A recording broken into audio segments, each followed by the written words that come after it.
The beautiful young woman suddenly realized she had been kidnapped by a stranger. All around her were the lifeless bodies of other young girls. Directly in front of her was a girl in a purple dress, who, despite appearing dead, didn't seem quite lifeless. Lucy noticed that no tears had fallen from her eyes. Steadying herself, Lucy carefully observed the girl in purple and realized she was only pretending to be dead. Even so, the terror in both their eyes was unmistakable as they exchanged glances. At that moment, the girl in purple suddenly looked toward the door in fear.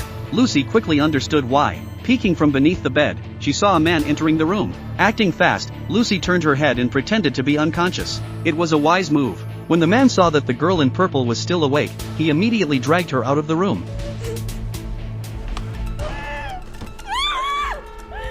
Moments later, Lucy heard faint sobbing from outside, but the crying abruptly stopped, leaving no doubt that the girl in purple had met her end. As Lucy tried to process what to do next, a girl in a red dress appeared beside her. The red-dressed girl motioned for Lucy to stay quiet as she began untying the cloth gag in Lucy's mouth. Before she could finish, footsteps echoed from outside the door. The red-dressed girl froze, her eyes fixed anxiously on the door. Lucy gestured frantically for her to continue, but as she tried to speak, the girl quickly clamped her hand over Lucy's mouth. Then, mimicking Lucy's earlier strategy, the red-dressed girl slid under the bed and urged Lucy to feign unconsciousness again. The door opened, and Lucy saw the man dragging the lifeless body of the girl in purple back into the room. After he left, the red-dressed girl wasted no time untying the cloth binding Lucy's hands. Before Lucy could ask any questions, the girl explained that she had no idea how she had ended up in this horrible place either. She urged Lucy to remove the cloth bindings on her feet, warning that the man would return soon. The red-dressed girl inspected the door, only to discover it had been locked from the outside. Searching through the desk drawers yielded no tools that could help them escape.